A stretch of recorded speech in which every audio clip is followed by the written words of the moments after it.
সিলেটের প্রত্যেকটা পয়েন্টেই রয়েছে ব্যানার এবং ফেস্টুন, এবং প্রত্যেকটা ব্যানার ফেস্টুনে বিভিন্ন দলের নেতাকর্মীদের ব্যানার ফেস্টুন টাঙ্গিয়ে রাখানো হয়েছে।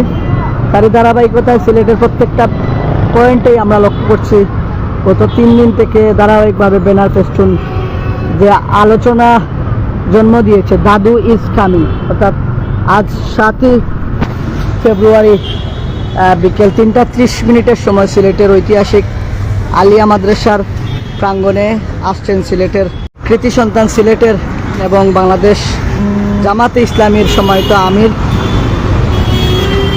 ডক্টর শফিকুর রহমান। তিনি আজকে আসছেন সিলেটের ঐতিহাসিক আলিয়া মাদ্রাসা মাঠে, এবং এই প্রত্যেকটা জায়গায় ব্যানার ফেস্টুন টাঙ্গিয়ে রাখানো হয়েছে, দাদু ইজ কামিং। আমরা এই মুহূর্তে রয়েছি সিলেট ইন্টারন্যাশনাল ইউনিভার্সিটির গেটের ঠিক সামনে, অর্থাৎ আজকে সিলেট আলিয়া মাদ্রাসার মাঠেই কিন্তু প্রধান অতিথির বক্তব্য রাখবেন 11 দলীয় জোটের প্রধান এবং জামাতে সিলেটের ঐতিহাসিক আলিয়া মাদ্রাসা মাঠে দাঁড়িপাল্লা স্লোগানে মুখরিত হচ্ছে সিলেটের এই মুহূর্তে প্রত্যেকটা এলাকা। যেমনটা এই মুহূর্তে সরাসরি আমরা আপনাদেরকে দেখানোর চেষ্টা করছি, দেশ এবং প্রবাস থেকে অনেকে আমাদের সাথে যুক্ত হচ্ছেন, যে যেখান থেকে আজকের এই মুহূর্তে লাইভটি দেখছেন অবশ্যই সর্বোচ্চ শেয়ার করবেন। সিলেটের ঐতিহাসিক আলিয়া মাদ্রাসা মাঠে আজকে দুপুর 3:30 সময় যে 11 দলীয় জোটের সমাবেশ রয়েছে, সেখানে প্রধান অতিথি হিসেবে বক্তব্য রাখবেন সিলেটের কৃতি সন্তান বাংলাদেশ জামাতে ইসলামের সম্মানিত আমির ডক্টর মোহাম্মদ শফিকুর রহমান। তারই ধারাবাহিকতা সিলেটের প্রত্যেকটা এলাকা থেকে, বিভিন্ন উপজেলা থেকে, বিভিন্ন গ্রাম ইউনিয়ন থেকে কিন্তু যাকে যাকে মিছিল ঢুকছে আজকে সিলেটে ঐতিহাসিক আলিয়া মাদ্রাসার মাঠে যাওয়ার জন্য তারা পূর্ব প্রস্তুতি নিচ্ছেন। যেমনটা আমরা এই মুহূর্তে সরাসরি আমরা সিলেট ইন্টারন্যাশনাল ইউনিভার্সিটির ঠিক সামন থেকে এবং উসমানী মেডিকেলের সামন থেকে আমরা আপনাদেরকে দেখানোর চেষ্টা করছি। ইনশাআল্লাহ আমরা যথাসময়ে সিলেটের আলিয়া মাদ্রাসায় উপস্থিত থাকবো এবং সেখান থেকে আমরা আপনাদেরকে দেখানোর চেষ্টা করব দাদু ইজ কামিং। এই শব্দটি কি বার্তা দিচ্ছে আজকে সিলেটবাসীকে, সেটি আমরা আপনাদেরকে জানানোর চেষ্টা করব। দাদু ইজ কামিং বলতে যেটা বোঝায়, আজকে সিলেটের সন্তান, সিলেটেরই কৃতি সন্তান বাংলাদেশ জামাতে ইসলামের সম্মানিত আমির ডক্টর মোহাম্মদ শফিকুর রহমান, তিনি কিন্তু আজকে সিলেটে আসছেন। সিলেটের ঐতিহাসিক আলিয়া মাদ্রাসা মাঠে ঠিক দুপুর 2:30 বেজে তিনি কিন্তু আজকের এই প্রোগ্রামে উপস্থিত থাকবেন এবং আজকের সমাবেশে 11 দলের জোটের বিভিন্ন দলের প্রধান এবং অঙ্গ সহযোগী সংগঠনের অনেক নেতৃবৃন্দ উপস্থিত থাকবেন। আমরা আপনাদেরকে জানাবো বর্তমান যে প্রস্তুতি নিচ্ছে বাংলাদেশ জামাতে ইসলামী বা তাদের সাথে যে 10টি সমমনা দল রয়েছে সেগুলোর প্রস্তুতি কেমন চলছে, তারা আজকের এই আলিয়া মাদ্রাসা থেকে কী বার্তা দেন জামাত ইসলামের আমির সহ বিভিন্ন দলের সম্মানিত চেয়ারম্যান বা প্রধান যারা রয়েছেন, তারা 10 দলীয় জোট গণভোটের পক্ষে সম্মতি প্রকাশ করেছে এবং বিভিন্ন দলের প্রধানরাও কিন্তু আজকে 10 দলীয় জোটের যারা প্রধান রয়েছে তারাও কিন্তু সিলেটের ঐতিহাসিক আলিয়া মাদ্রাসা ময়দানে এসে উপস্থিত হবেন। দুপুর 3:30 কিন্তু আজকে এই প্রোগ্রাম সমাবেশটি অনুষ্ঠিত হওয়ার কথা এবং ঠিক টাইমেই কিন্তু আজকের এই সমাবেশটি অনুষ্ঠিত হবে সিলেটের ঐতিহাসিক আলিয়া মাদ্রাসা। প্রবাস থেকে অনেকে এই মুহূর্তে আমাদের সাথে যুক্ত রয়েছেন।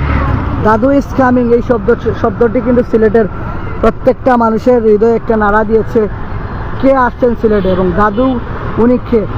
দাদু ইতিমধ্যে সিলেট তথা সারা বাংলাদেশের মানুষ ইতিমধ্যে জানতে পেরেছেন যে দাদু হচ্ছেন বাংলাদেশ জামাতে ইসলামের সম্মানিত আমির ডক্টর মোহাম্মদ শফিকুর রহমান। তিনি আসছেন আজকে সিলেটের ঐতিহাসিক আলিয়া মাদ্রাসা মাঠে কিন্তু দুপুর 3:30 সময় আজকের এই ঐতিহাসিক সমাবেশ শুরু হবে এবং সেখান থেকেই কিন্তু আজকের নির্বাচনী যে সমাবেশ অনুষ্ঠিত হবে সেখানে কিন্তু বিভিন্ন দলের তাদের সাথে যে আরও 9টি দল অর্থাৎ জামাত সহ মোট 10টি দল তারা ঐক্য জোট হিসেবে এই ত্রয়োদশ জাতীয় সংসদ নির্বাচনে পার্টিসিপেট করছে। তারই ধারাবাহিকতায় আজকে আরও 10টি দলের প্রধান কিন্তু সিলেটের ঐতিহাসিক আলিয়া মাদ্রাসা মাঠে আসবে। দুপুর 3:30 থেকে শুরু করে বিকাল অবধি কিন্তু আজকের এই প্রোগ্রামটি ধারাবাহিক চলবে। সিলেটের বিভিন্ন জায়গায় ইতিমধ্যে আমরা লক্ষ্য করছি স্লোগানে মুখরিত হচ্ছে সিলেটের রাজপথ এবং আজকের এই ঐতিহাসিক সমাবেশ সিলেটের আলিয়া মাদ্রাসা মাঠে 3:30 অনুষ্ঠিত হবে। এখানে বিভিন্ন দলের তাদের সাথে যে সমমনা 9টি দল রয়েছে, জামাত ইসলামী সহ মোট 10টি দল, এই দলের প্রধানরা কিন্তু আজকে সেখানে অংশগ্রহণ করবে। এবং দাদু যিনি হচ্ছেন জামাতে ইসলামের সম্মানিত আমির ডক্টর মোহাম্মদ শফিকুর রহমান, তিনি কি বার্তা দেন সিলেটবাসীর উদ্দেশ্যে এবং সিলেটের সন্তান হিসেবে, সেটিও কিন্তু জানার জন্য মুখে রয়েছে সিলেটের সাধারণ জনগণ। তারই পাশাপাশি সিলেটে ইতিমধ্যে সিলেট সহ বাংলাদেশের প্রত্যন্ত অঞ্চলে কিন্তু নির্বাচনী যে একটা হাওয়া এবং আমেজ, যে উদ্দীপনা, সেটিও কিন্তু বিরাজমান রয়েছে। দেশ এবং প্রবাস থেকে অনেকে যে আমাদের সাথে যুক্ত রয়েছেন। সাবিনা আক্তার লিখেছেন কোন জায়গায়, এটি হচ্ছে সিলেট ইন্টারন্যাশনাল ইউনিভার্সিটির ঠিক সামন। আমরা এই জায়গা থেকে আপনাদেরকে জানান দেওয়ার চেষ্টা করছি। এখানে কিন্তু যাকে যাকে এবং ধারাবাহিকভাবে কিন্তু একটার পর একটা মিছিল যাচ্ছে দাঁড়িপাল্লার সমর্থনে। আজকে দুপুর 3:30 সময় দাঁড়িপাল্লার সমর্থনে এবং আরো 10টি সমমানা দল সমর্থনে কিন্তু আজকে ঐতিহাসিক সিলেট আলিয়া মাদ্রাসা মাঠে কিন্তু সমাবেশ অনুষ্ঠিত হবে। এই মুহূর্তে আপনারা লক্ষ্য করছেন যাকে যাকে কিন্তু আজকে মিছিল যাচ্ছে এবং এই সমাবেশে পার্টিসিপেট করার জন্য বিভিন্ন সমমানা দলের অনেক নেতৃবৃন্দ বা প্রধান যারা রয়েছে, তারাও কিন্তু আজকে আলিয়া মাদ্রাসার প্রাঙ্গণে এসে উপস্থিত হবেন। দুপুর 3:30 সময় কিন্তু আজকের এই প্রোগ্রামটি শুরু হওয়ার কথা ছিল এবং অনুষ্ঠিত হবে ঠিক সময় মতো ইনশাআল্লাহ। আপনারা দেশ এবং প্রবাস থেকে অনেকে আমাদের সাথে ধারাবাহিকভাবে যুক্ত হচ্ছেন। ব্যানার ফেস্টুন আপনারা লক্ষ্য করছেন। যে জায়গা থেকে আমাদের সাথে যুক্ত হচ্ছেন অবশ্যই কমেন্ট সেকশনে আমাদেরকে জানিয়ে দেবেন। দাদু ইজ কামিং। দাদু কে এই দাদু এবং তিনি কেনই বা সিলেটে আসছেন? দাদু হচ্ছেন সিলেটেরই কৃতি সন্তান, সিলেটেই উনার জন্ম এবং তিনি বাংলাদেশ জামাতে ইসলামী সম্মানিত আমির ডক্টর মোহাম্মদ শফিকুর রহমান, তিনি হচ্ছেন দাদু। এবং এই দাদু আসছেন আজকে সিলেটে। দাদুর জন্য অপেক্ষমান সিলেটবাসী এবং সিলেটের আপামর জন্য। সিলেটের ঐতিহাসিক আলিয়া মাদ্রাসা মাঠে কিন্তু আজকের এই প্রোগ্রামটি শুরু হবে এবং সেখান থেকে আমরা আপনাদেরকে দেখাবো ইনশাল্লাহ। দেশ এবং প্রবাস থেকে অনেকে আমাদের সাথে যুক্ত ছিলেন। সবার প্রতি আন্তরিক কৃতজ্ঞতা এবং ভালোবাসা জানিয়ে এই মুহূর্তে সিলেটের বর্তমান প্রেক্ষাপট আপনাদেরকে দেখিয়ে আমরা বিদায় নিচ্ছি। আসসালামু আলাইকুম, আল্লাহ হাফিজ।